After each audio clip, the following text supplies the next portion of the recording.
आप देख रहे हैं पुलिस वाला वेब न्यूज और मैं हूं आपके साथ हर्षिता मिश्रा। जिले में हो रही बेमौसम बारिश ने किसानों की मुश्किलें बढ़ा दी है। लगातार हो रही बारिश से किसानों की फसलें बर्बाद हो गई हैं। बारिश से हुए नुकसान की भरपाई के लिए किसानों को मुआवजा देने के लिए कांग्रेस पार्टी ने मुख्यमंत्री के नाम अपर कलेक्टर को ज्ञापन सौंपा। गौरतलब है कि भिंड जिले में पिछले कुछ दिनों से लगातार हो रही बारिश से किसानों की फसलें बर्बाद हो गई हैं। धान की फसल खेतों में बिछ गई है। सरसों, बाजरा, मूंग की फसल भी बर्बाद हो गई है। फसलों के नुकसान का सर्वे शुरू करने और किसानों को हुए नुकसान का मुआवजा जल्द देने के लिए कांग्रेस पार्टी के ग्रामीण जिला अध्यक्ष रामशेष बघेल के नेतृत्व में मुख्यमंत्री के नाम अपर कलेक्टर LK पांडे को ज्ञापन सौंपा। इस दौरान कांग्रेस नेता हाथों में बारिश से खराब धान और खराब फसल भी लेकर आए थे। बारिश से धान दोबारा अंकुरित हो गया था। दिए गए ज्ञापन में सर्वे जल्दी शुरू करने, किसानों को उचित मुआवजा दिए जाने, मुआवजा जल्दी दिए जाने और बिजली बिल होल्ड किए जाने की मांग की। ज्ञापन के दौरान गोहद विधायक केशव देसाई, शहर कांग्रेस के जिलाध्यक्ष और धर्मेंद्र भदौरिया सहित कांग्रेस पार्टी के पदाधिकारी और कार्यकर्ता मौजूद रहे। हम लोगों ने ज्ञापन दिया है, इसके बारे में हमारा सर्वे हो रहा है। उसके बाद जो रिपोर्ट आएगी उसके हिसाब से। सर, अभी जिले में कितना नुकसान होगा सर? कोई अभी हम लोगों के पास आंकड़े नहीं आए हैं। पूरे जिले में सर्वे चालू लोगों को निर्देशित कर दिया और लोगों टीम का गठन कर दिया। वो जाके सर्वे कब से शुरू हुआ है सर? कब से शुरू हुआ सर्वे? तो सर्वे 2 दिन हो गए सर। 100 ट्रॉली धान की भी शिकायत की गई थी, जो खुले में रखा था, कोई व्यवस्था नहीं थी, टीन सेट की व्यवस्था नहीं थी। उस पर क्या कार्रवाई की गई है? सर, किसानों की फसल मंडी से वापस लौटाई जा रही है, खरीदा नहीं जा रहा है। अभी एक मामला ऐसा हमारे नॉलेज में नहीं आया, आएगी तो उस पर किसानों के ट्रांसफार्मर भी उठाए जा रहे हैं, इसकी भी शिकायत की है कांग्रेसी ने, क्या कहेंगे? आज वो हम विद्युत विभाग से जानकारी लेंगे। हम लोग मालनपुर से, हमारा क्या है, बहुत क्षेत्र है, वो वहाँ सबसे ज़्यादा धान होता है।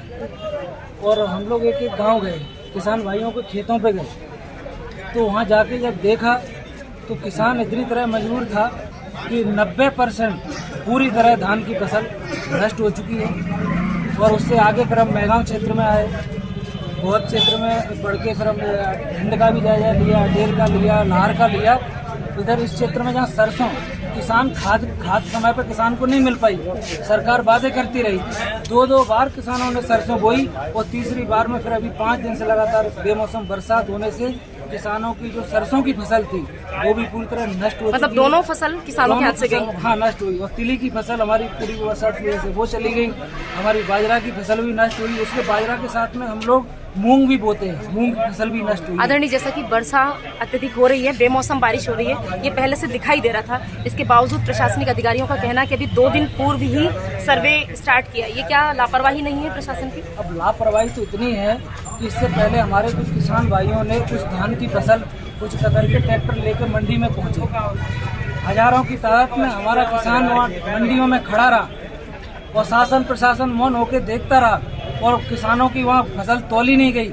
आज किसानों की ये हालत हो गई है, अंकुरित फसल हो गई है। और सरकार को ये भी चिंता नहीं है कि हमारे यहाँ जो कृषि प्रधान हमारा जिला है, यहाँ हमारा किसान कृषि पे आधारित है, यहाँ कोई उद्योग धंधे नहीं है। भिंड के साथ हमेशा छलावा होता रहा है। भिंड के नाम पे मालनपुर में भी जो उद्योग लगाया है उसमें भिंड के लोग, आप देखिए, भिंड को लोगों को कोई रोजगार नहीं है। मंडी से किसानों की ट्रॉली लौटा दी गई, खरीदारी से मना किया गया, क्या ये बात सत्य है? पूरी तरह सत्य है। मैं वहाँ गया, मैंने किसान भाइयों से आज मिला। किसान भाई इस तरह से आज मजबूर होके आज खून के आंसू रो रहे हैं। किसान भाई आत्महत्या करने के लिए मजबूर हो रहे हैं। किसान भाइयों को दोबारा से फिर से फसल बोनी है। उसके लिए मैं सरकार से मांग करता हूं कि जल्दी से सर्वे करा के किसानों को जल्द कुछ न कुछ मुआवजा। क्या मांग रखना चाहिए? हमारे किसान भाइयों को जल्द से जल्द सर्वे हो ताकि दोबारा से जो फसल फिर से बोनी है, क्योंकि इतने महंगाई के भार तो किसान हमारा झेल ही रहा है। महंगे बीज, महंगे उपकरण, आज सारी जमीन हमारी जो ये ट्रैक्टरों के उपकरणों के माध्यम से ही हो रही है। अब किसान तो लगातार, हमारे मामा जो शिवराज सिंह चौहान जी हैं, वो केंद्रीय कृषि मंत्री हैं, वो वादे पहले भी करते रहे, हम किसानों की आय दोगुनी करेंगे। आज किसान 4 गुना कर्जे में डूब गया है। मतलब आप कह सकते हैं कि जो किसान